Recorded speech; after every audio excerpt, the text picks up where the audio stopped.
मोदी सरकार ने कुछ नहीं किया। जितना भी दल है सबको मजबूर कर दिया एकजुट होने के लिए। क्या ये मोदी का जादू है कि सारे दल मिलकर के उसे हराने में नाकामयाब हो रहे हैं? या यूं कहा जाए, जितना भी आप समर्थन और सार्थक और शक्ति और सामर्थ्य दिखा दो, क्या वो छलावा है या भाड़े पे लाया हुआ भीड़? लाख नेता कह रहे कि ये भीड़ जो है स्वयं आई है, खुद आई है। किस आदमी के पास इतना समय है कि वो जा करके किसी भी नेता का भाषण सुने? हो सकता है भाजपा का भी नहीं, क्योंकि आज की डेट में एक सिस्टम बना हुआ है और वो सिस्टम है, चाहे कोई भी दल हो, कांग्रेस हो, भाजपा हो, जेएमएम हो या एमसीसी या माले, सबका सिस्टम वही है। सिस्टम है भाड़े पे भीड़ लाओ और अपना समर्थन दिखाओ। जो जितना सामर्थ्य होगा वो बलशाली होगा और वही विजय होगा। ये फंडा पे लोकसभा और विधानसभा पे रणनीति चल रही है और चढ़ रही है और जनता को बेवकूफ बनाने का भरसक प्रयास किया जा रहा है। सवाल ये है कि सबका अपना अपना एजेंडा है, सब अपना अपना दावा ठोकते हैं, लेकिन पिछले कर्म का लेखा जोखा के बारे में नहीं बताते हैं और ना ही सोचते हैं। तो सबसे ज्यादा मूर्ख अगर है इस पूरे भारतवर्ष में तो वो है हमारी जनता। हमें तकलीफ भी है और दुख भी है कि जनता को सही गाइडलाइन कोई नहीं कर सकता और कहीं न कहीं हमारी जनता दिग्भ्रमित हो जाती है, बहकावे में, सम्मोहन में, एजेंडा में। लेकिन शायद अब समय आ गया है, जनता अपना संदेश जरूर देगी।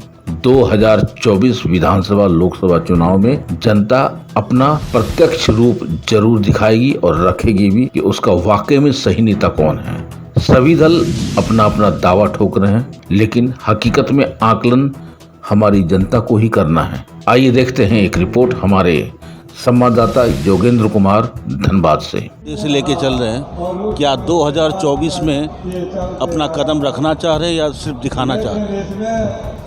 नहीं, कुछ भी तो सिर्फ दिखाने के लिए नहीं होता है। ये बिल्कुल वक्त की मांग है और वक्त की मांग के अनुसार हम आगे बढ़ रहे हैं। जैसे इंडिया गठबंधन भी वक्त की मांग है, व्यापक एकता बनी है। वामपंथी और गैर वामपंथी तमाम बीजेपी गैर भाजपा पार्टियों में देश के लोकतंत्र और संविधान की रक्षा के लिए।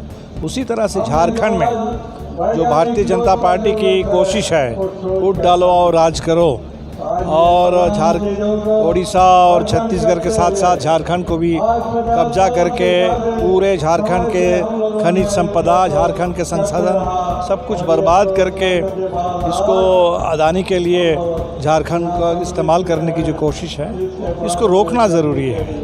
और इसको रोकने के लिए हम समझते हैं कि हम दोनों पार्टियों की एकता एक बहुत बड़ा कदम साबित होगी।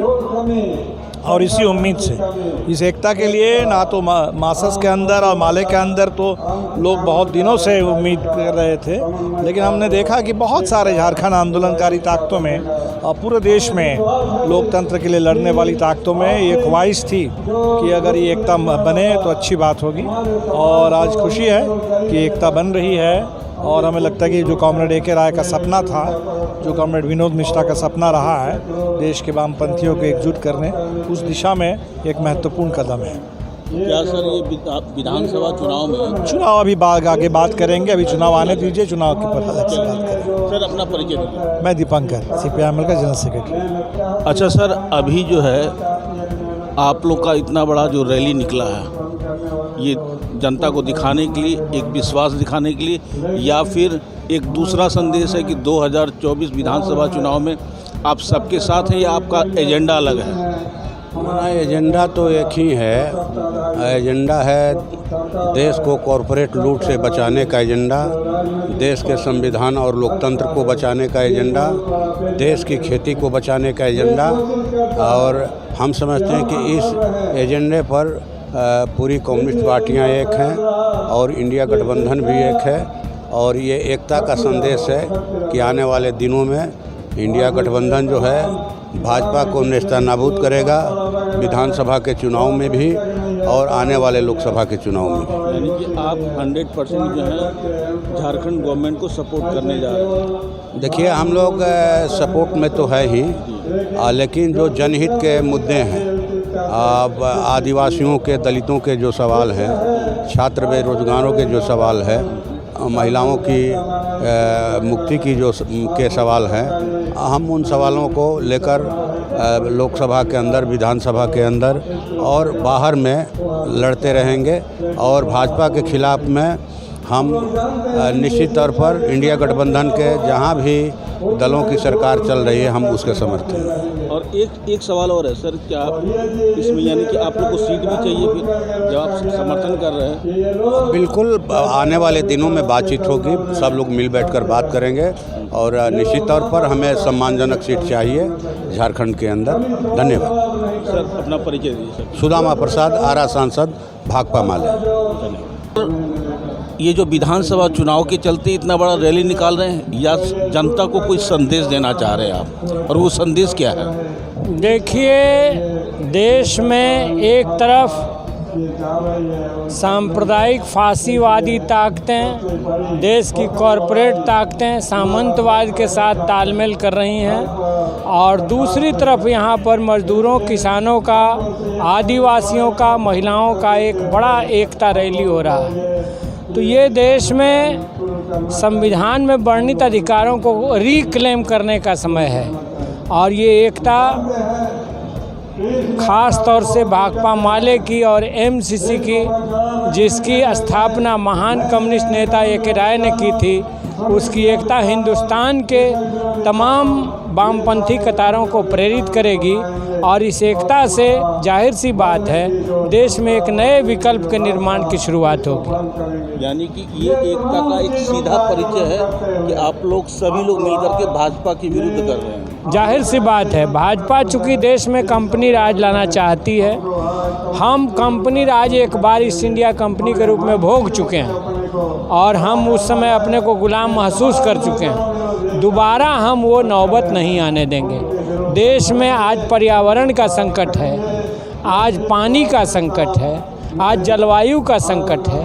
तो ये कंपनी राज का रास्ता आम आदमी के बर्बादी का रास्ता। तो सर, क्या इसके बाद मान लीजिए कि गठबंधन की सरकार बनती है, ये सारी समस्याएं खत्म हो जाएगी, जबकि अभी भी गठबंधन की सरकार है? हमारी लड़ाई बुनियादी बदलाव की है। हमारी सरकार बनेगी तो स्वाभाविक रूप से हम आदिवासी परस्त, मजदूर किसान परस्त, महिला परस्त नीतियां ले आएंगे, और इसमें एक मूलभूत बदलाव लाएंगे।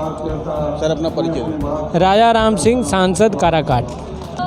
आज भव्य समर्थन रैली निकाला गया है, भाजपा हटाओ और लूट बचाओ, लूट मिटाओ, और भाकपा माले और आपका सीपीआई सब मिलकर के ये रैली निकाला है। और ये एक संदेश है, जनता को एक संदेश देने का प्रयास किया जा रहा है कि अब भाजपा से पीड़ित जनता, अब भाजपा नज़र नहीं आना चाहिए। लेकिन हमारे बीच में एक शख्सियत हैं, जरा इनसे पूछते हैं कि इनका विचार क्या है और 2024 में किस ढंग से आप आगाज़ करने जा रहे हैं। सबसे पहले अपना परिचय दीजिए। जी, मेरा नाम हुआ संदीप कौशल, मैं भाकपा माले का जिला कमेटी सदस्य हूँ। और जैसा कि आपका जो सवाल है कि आज का जो है सबसे बड़ा जो हमारा थीम है कि भाजपा हटाओ, लूट मिटाओ, तो ये कहने का मतलब इसलिए है कि ये हमारा स्लोगन इसलिए भी आया पार्टी का कि आज जिस तरह से आप स्थितियाँ देख रहे हैं, जो पहले भी लूटते आए थे, आज वो भी भाजपा में जाकर और फिर वो लूटने का ही काम कर रहे हैं। तो हमारा जो पार्टी का कहना है कि हम वैसे ही लोगों को प्रतिनिधि चुनकर बनाएंगे, जो इस लूट को बनाने का हर बार एक धंधा का काम किया है, उसको मिटाया जाएगा, और एक स्वच्छ छवि और ऐसे ऐसे प्रतिनिधित्व को खोज के लाएंगे जो जनता के लिए सोचने का काम करेंगे, ना कि उसको लूट मचाने का काम करेगी आकर। अभी भी जैसे कि झारखंड में जेएमएम की सरकार है, मिलीजुली सरकार है, शायद लूट यहाँ भी मच रहा है, आपको क्या अंदेशा है? देखिए, लूट की बात अगर कहिएगा तो आज के समय में जिस तरह के राजनीतिक माहौल है, तो जाहिर सी बात है कि आपका या जनता का उंगली उठाना एक लाजमी बनता है। लेकिन हम तो कोशिश यही कर रहे हैं, या जिस तरह से माले की हमेशा एक विरासत रही है कि कभी भी हम लोगों के जितने भी सांसद हो, चाहे जो भी हो, उनको उनके ऊपर आज तक किसी भी तरह का देखिएगा, पता कीजिएगा, कभी भी किसी तरह के उनके ऊपर कोई भी कदाचार या किसी तरह का वैसा उंगली नहीं उठा। इनके यहाँ कभी आज तक सीबीआई की रेड नहीं पड़ी है, इनके यहाँ कभी आज तक किसी तरह का कोई जांच बैठा नहीं है, कोई आयोग नहीं बैठा। तो सोचिए कि हमारे प्रतिनिधित्व जो आते हैं चुनकर वो निष्पक्ष आते हैं। ये कहना आपका सही है, लेकिन अब जनता को आप कैसे कन्विंस कीजिएगा कि जनता को लग रहा है कि सब वैसा ही है। जनता को ये बड़ा कन्फ्यूजन वाला चीज़ है। जनता को कन्विंस करने की ज़रूरत नहीं, क्योंकि ये जो आप भीड़ देख रहे हैं यहाँ पर, जो भीड़ ये जमा हुई है, ये पैसे से बुलाई हुई भीड़ नहीं है, ये भीड़ खुद से आई हुई भीड़ है। ये भीड़ कल रात से आ रही है, खुद भाड़े के अपने पैसे को खर्च करके ट्रेनों में बैठ के, बसों में बैठकर, और खुद से ये भीड़ पहुंची है। तो जनता को हमारी छवि के बताने की ज़रूरत नहीं है, जनता खुद जानती है।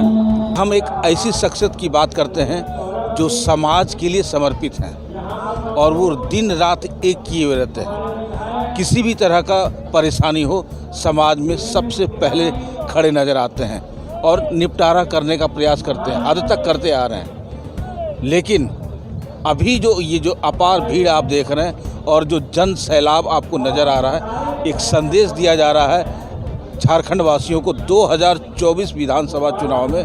आइए जरा पूछते हैं और जरा इनसे परिचय भी लेते हैं कि ये संदेश का मकसद क्या है। क्या नाम हुआ सर आपका? मेरा नाम मोहम्मद रुस्तम अंसारी है। मैं पूर्व पार्षद रहा हूं, धनबाद नगर निगम में पार्षद एकता मंच के अध्यक्ष रहे हैं। और 2014 में विधानसभा में चुनाव लड़े, मैंने पब्लिक ने हमें 20,000 वोट लगभग में दिया था।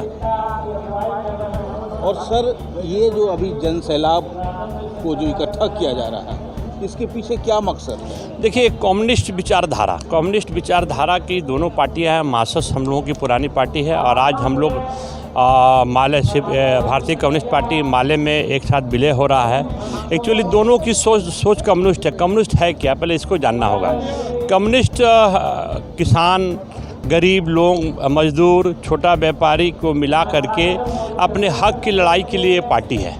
और मेरा मानना है कि ईश्वर के पर हमको विश्वास है और हमारा कुरान भी यही कहता है और गीता में भी हमने पढ़ा है, तो यही कहते हैं कि भगवान कहते हैं कि मैं तुझे दुनिया में भेजा हूँ दूसरे के लिए, तुम अपने लिए मत सोचो, तुम दूसरे का काम करो, हम तुम्हारा काम करेंगे।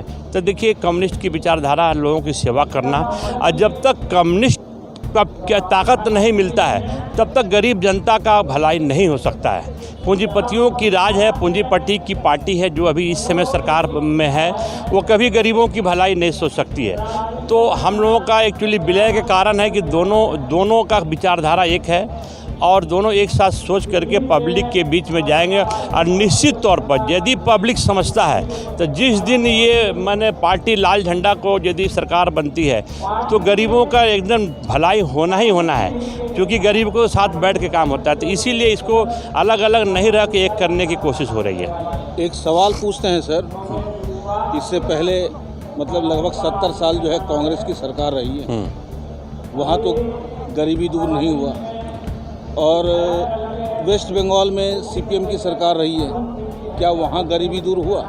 देखिए, बात उसकी नहीं है। बात ऐसा है कि मैन टू मैन वेरियस करता है। सभी लोग तो अच्छे नहीं हो सकते हैं। दूसरी बात कि जहाँ हमारी सोच है, चाहे चूँकि हम लोग ए के राय साहब के सोच के आदमी हैं। ए के राय साहब ने सांसद रहा 3 बार विधायक रहा। उनकी सोच को तो देखिए ना, वो जनता के बीच रहे, जनता के बीच कुछ का काम किया और वो जनता के बीच में दुनिया से चले गए। तो ऐसे लोग भी हैं। ठीक है, वहाँ बंगाल नहीं हो सका, प्रयास तो हुआ, लेकिन यहाँ निश्चित तौर पर यदि कॉमने जैसे देखिए आज चाइना कितना गरीब देश था, लाल झंडा जब से वहाँ वहाँ पर आया, आज देखिए वर्ल्ड का सबसे नामी वो अपने जनता के लिए काम कर रहा है। तो ये तो एक सोच पैदा करना पड़ेगा। घर में 5 आदमी होते हैं तो सभी अच्छा नहीं होता है, एक आध को तो खराब निकलते ही हैं, तो उसको देख करके तो पार्टी नहीं चलेगी। बहुत अच्छी बात है। तो आप जनता को क्या संदेश देना चाह रहे हैं? जनता से यही हम कम करना चाहते हैं। ईश्वर ने 18,000 जोनी दिया है, प्राण पेड़ में भी है, जानवर में भी है, चींटी में भी है। तो मनुष्य को अच्छा बनाया, मनुष्य को कंप्यूटर दिया दिमाग, आप अपने से फैसला करो कि आपका चिंतन कौन कर सकता है, आपका दुख कौन हार सकता है। यदि आप सारी पार्टियां को मिला दो, लगता है कि जनता की आपके साथ मार्क्सवादी कम्युनिस्ट पार्टी माले मार्क्सिस्ट खड़ा है, तो आप उसके साथ दो। आपको लगता है कि नहीं हमारा यदि वह भलाई कर सकता है तो आप तो दो को देख लिए, कांग्रेस को भी देख लिए और भाजपा को भी देख लिए।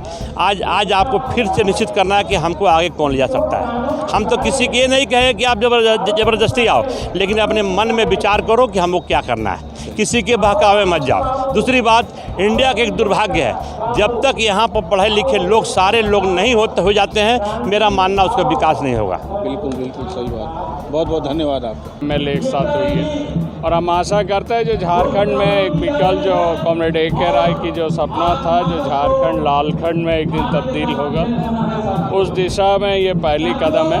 भविष्य हम आशा करते हैं जो झारखंड, पूरी झारखंड में हम लोग लाल झंडे को फैलाव कर सकें। सर, चुनाव भी आने वाला है, कितने सीटों पर आप लोगों का दावा होगा इंडिया गठबंधन में? नहीं, देखिए, गठबंधन के तहत अगर हमारे सेंट्रल लीडरशिप बात करेंगे, वो हम आशा करते हैं जो 6 से 7 सीटों पे बातचीत होगी, और अगर गठबंधन नहीं होती है तो हम कम से कम 25 सीटों पर हम लोग लड़ेंगे।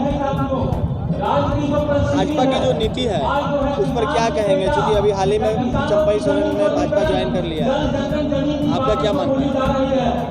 देखिए, इस तरीके से किसी संगठन को तोड़कर संगठन नहीं बनाई जा सकती है। जो लोग ज़मीनी स्तर पर जुड़े हुए, जो लोग नीति और सिद्धांत से जुड़े हुए, वही लोग आगे बढ़ सकते हैं। हम लोगों ने कभी भी भाजपा या कांग्रेस के सिद्धांतों के साथ नहीं जोड़ा। हम लोग छोटी पार्टी होने के बावजूद भी हम लोग लाल झंडे को ही आगे ले जाने का काम किया। हम लोग कॉमरेड A.K. राय की विचारधारा को लेकर चल रहे हैं और भविष्य में भी हम लोग चलेंगे। भाजपा जिस विचारधारा की बात करती है, क्या उसके साथ वो अन्याय कर पा रहे हैं? देखिए, ये सब हवाई वोट है, जनता को भ्रमित करने वाली वोट है, और आशा करते हैं जो 2029 तक भाजपा की जो है यहाँ मिट्टी पलित हो जाएगी। तो इससे ये परमानेंट एक सॉल्यूशन नहीं है। सॉल्यूशन है तो वामपंथ की राजनीति सॉल्यूशन। जगदीश रवानी जी हमारे साथ में हैं और मार्क्सिस्ट और माले आज एकजुट हो रहे हैं। एक बड़ा संदेश जनता के सामने जा रहा है 2024 विधानसभा चुनाव को लेकर के। आप चूँकि चुनावी में आप अनुभव प्राप्त कर चुके हैं, तो आपको क्या लगता है कि ये जो एकत्रित हो रहे हैं, इकट्ठा हो रहे हैं, ये क्या संदेश देना चाहते हैं जनता को? देखिए, दोनों ही दल जो है कि हम लोग मार्क्सवादी विचारधारा के हैं, और हम लोग चाहे कि अगर झारखंड में अगर पूरा शक्ति के साथ अगर हम लोग आए तो दोनों ही को एकीकरण करना होगा। एक साथ मिल करके अगर यदि चुनाव हम लोग लड़ते हैं, जैसे इंडिया गठबंधन का साथ, उसी तरह हम लोग जो है कि लाल, दोनों ही लाल थे, इसलिए लाल के साथ जो है कि आज हम लोग एक साथ एक ताकत में आज हम लोग आए हैं। और ये पूरे झारखंड में एक आज का दिन जो है कि ऐतिहासिक रहेगा। एक ही बताइए, तो क्या इस बार धनबाद में सीट लेने का प्रयास करेगा?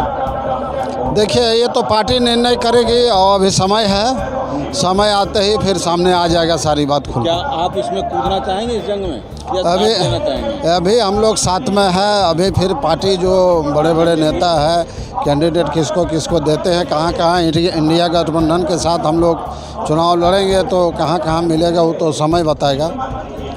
हम लोग है साथ हैं। तो जनता को क्या संदेश देना चाहते हैं? जनता को यही संदेश देना चाह रहे हैं कि ये लूट और झूठ की सरकार को भगावें, तभी जो है कि हमारा आज जो है कि कोयला लूट हो रहा है, बिजली जो है कि यहाँ बड़े बड़े जो है कि अडानी को घुसा रहे हैं, तो ये सब चीज़ जो है कि हम लोग को ठगने का काम किया जा रहा है। गांव में लोन दिया जा रहा है, बिना पुरुष को पूछते हुए महिलाओं से जो है कि जो कंपनी जो है जा कर के लोन दिया जा रहा है, मतलब पूरी तरह से कब्जा करना चाह रहे हैं। और ये तो पूरी तरह भारतीय जनता पार्टी की ये साजिश है कि महिलाओं को पहले कब्जा में करें। इसमें भी लोग सतर्क हो जाएं। हम जनता से यही कहना चाहते हैं कि सतर्क हो जाए, अभी भी वक्त है, नहीं तो पूरी तरह लोग जो है कि गुलामी की ओर जा रहा है। बहुत बहुत धन्यवाद। तो आपने देखा कि जगदीश रवानी जी का कहना है कि अभी भी मौका है, सतर्क हो जाइए और सही प्रत्याशी का चुनाव कीजिए। अभी समय है, इसलिए समझिए, विचारिए और कम लालच में मत पड़िए, छोटा लालच के चक्कर में मत फंसिए कि दारू खिला देंगे, मुर्गा खिला देंगे, 2000 रुपया दे देंगे। शायद अक्सर ये चला आ रहा, अभी एजेंडा स्टार्ट हो जाएगा कुछ दिन में। तो सावधान रहिए, सचेत रहिए और सही निर्णय लीजिए। आप देख रहे हैं सब पर नज़र।